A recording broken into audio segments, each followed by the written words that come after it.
Hey folks, I'm Doug. Welcome back to another edition of Music for Fun and Health. Tonight is just going to be kind of an informal night. What I'm going to do is a few weeks ago, I put out a post asking people to guess how many instruments that I have now. And nobody got it right, so I'm going to go over them tonight and we'll do a little bit of a count up and maybe just an introduction to some instruments if maybe you haven't seen them or heard them before. And yes, it'll be a good night. I won't do any playing tonight, but you'll get a little bit of history lesson on some of the instruments. So as you know from watching previous episodes, I'm attempting to collect all these instruments, but I'm also trying to learn how to play them. Not professionally, just I want to play, simple songs on them, something that, you folks might remember. And by doing that, what I'm hoping to achieve is I'm hoping that people will see this and realize that I'm 57 years old. If I can pick up one of these instruments and learn how to play it at 57, then anybody can at any age. Just takes a little bit of determination, and I guess you shouldn't be self-conscious. You're not going to sound great at first. I don't sound great. I make a lot of mistakes, but I really enjoy playing, and music to me is quite healing.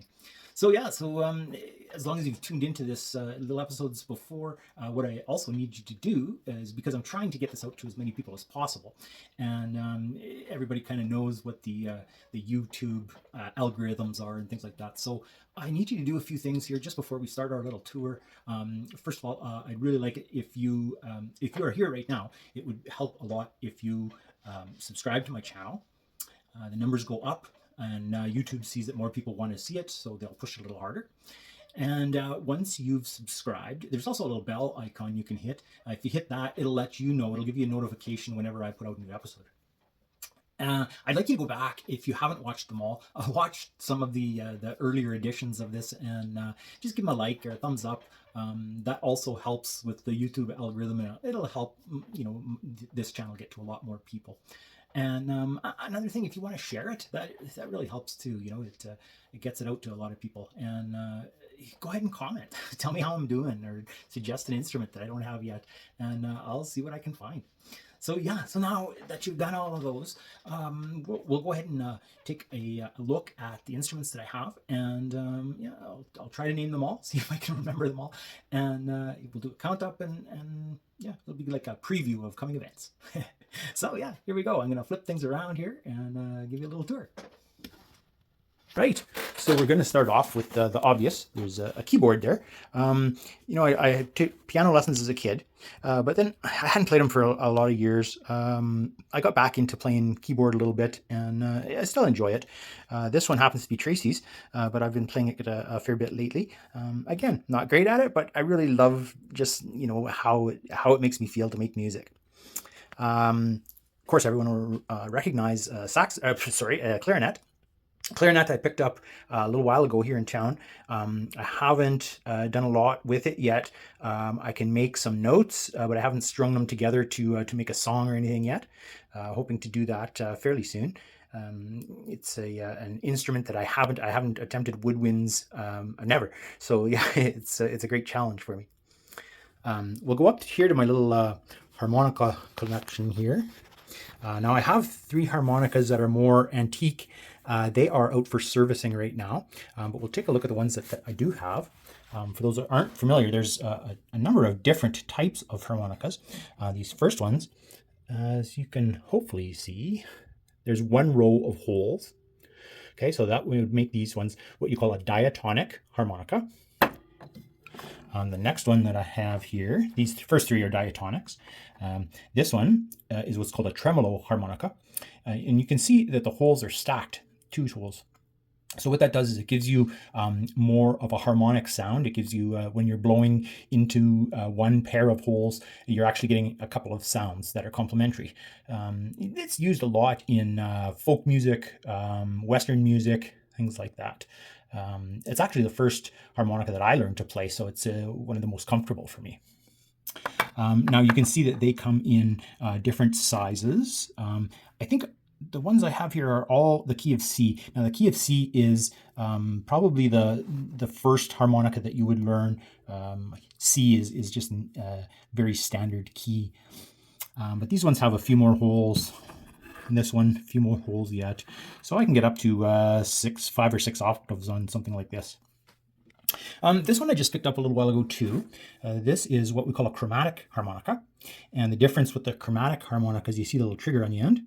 And when you push the trigger, it actually bounces the sound up a half tone. So folks, when you're like playing the piano and you know that there's sharps and flats, well, on these harmonicas, they are set to a certain number of notes. So on the Cs, there's no sharps or flats on these. So you can't make them unless you do what's called a bend, which you can kind of fake a flat. With these ones, when you push this, it goes up a half tone. So you can do sharps and flats with this one. This one I haven't really done much with yet either. I'm hoping to do a few more shows about it later on. And this one, if you go back a couple of episodes, this is the tin whistle. Tin whistle I picked up there, and very good for Irish music, Celtic music. Yeah, it's an amazing sound. I really like playing with that little guy. And then we have the recorder. The recorder, the last session I did was on the recorder. That one's, it's something that most students learn to play in elementary school. Didn't go much further than that, but I don't mind the sound, and it depends on what type of music you're playing with it. This one I've had a few questions on. This one is actually a model that I made, but it's also a playable model. So I'm calling it an instrument, and it's a model of an instrument called the hurdy-gurdy. Hurdy-gurdy is in medieval times. It's got a really cool sound. I might put a link in the description lower down below of a gal that is world famous on playing it. Her name's Patty Gurdy, and yeah, it's basically it's got just the 2 strings, if you can see it. One is a drone string, so when that one is on, it just plays the same note, and the second string, you control it by pushing the keys here. And basically what you do is you turn this little crank, and the wheel that you see in here rubs against the 2 strings, and it plays almost like a violin type of sound. So it's it's a unique sound, very unique. And now down here, I've got what's called an ocarina. And the ocarina is more of an oriental type instrument. It's also a wind instrument. You blow in this side, and you have your finger holes here, which you cover. And yeah, it makes a nice airy sound as well. Now this little guy, this is called a jun. And this jun was given to me a little earlier, well, actually last year. And out of my collection, this is the only one that I can't really make too much sounds out of. I get the occasional note, but I can't string too much together. It's also a wind instrument. You can see that you blow across this top hole, and you have 6 finger holes here that you cover, and that's how you make the notes. Not yet, Sandy, not yet. Thanks for giving it to me. But I am still working on it, and someday I'll get it to play. So next what we have is called a halusi. This is it's kind of a knockoff halusi, but still it makes the sound. It's okay. It's a East Indian instrument. And actually, if you watch all of those old cartoons and some movies where they're snake charmers, this is the instrument that they're playing. And it also has a very unique sound. It's made out of 2 gourds traditionally. And then I think on the real halusis, there are 2 drone chords, and the main finger holes there form your notes. So I've made some sounds with it. Haven't really strung together any music with it yet. The next one is the one I'm trying to find some appropriate music for, and that's the Chinese bamboo flute. 6 holes. It has a really nice sound, but I'm having some trouble finding music that would be appropriate to play on a Chinese bamboo flute. But I'll keep working on it. So when I first started these episodes, you'll recognize this instrument.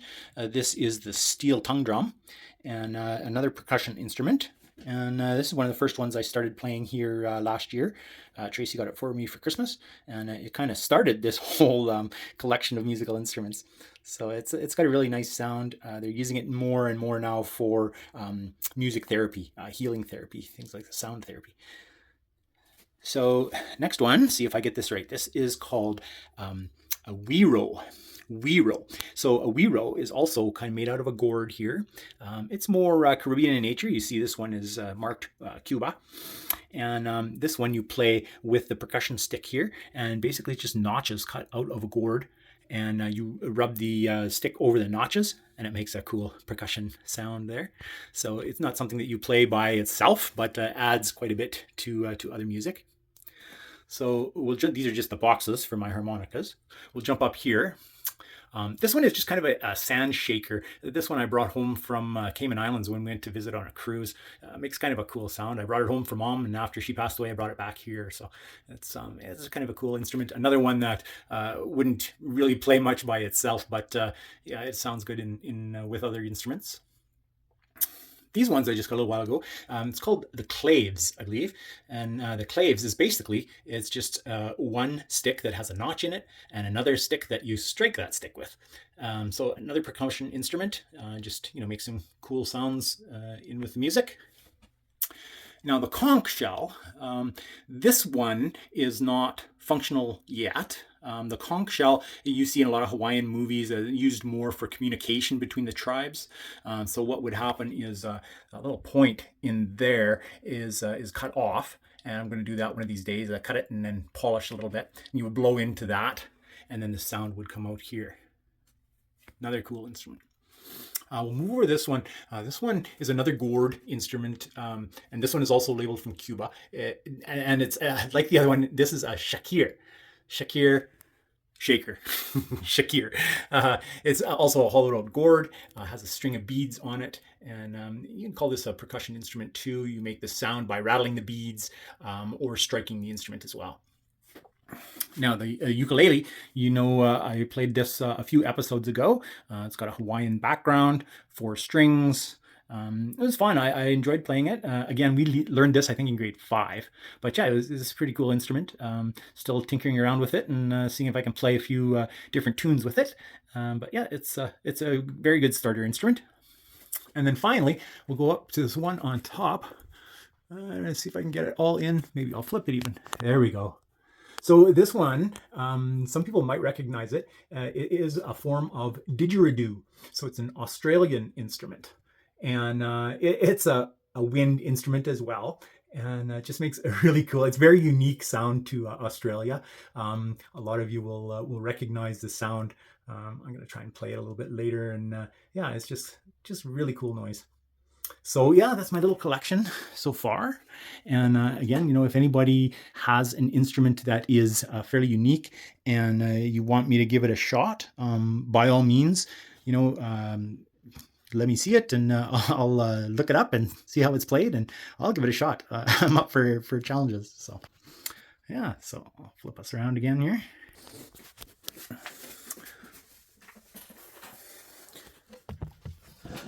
So that's my episode for tonight. Again, just a little more informal one. I think this is episode number 10, actually. And keep joining me. I'm going to try, now that the weather's getting a little cooler, I'll try once a week to get some music out there. And you guys, please join me. And again, let's try and get music out there for everyone to listen to. Maybe get a little bit of a laugh, maybe learn something. I try to research the backgrounds of all these instruments as best I can as well. So yeah, so that's my episode for tonight. I'd like to thank you guys for joining me. And for those of you who have been sharing my videos, that's terrific.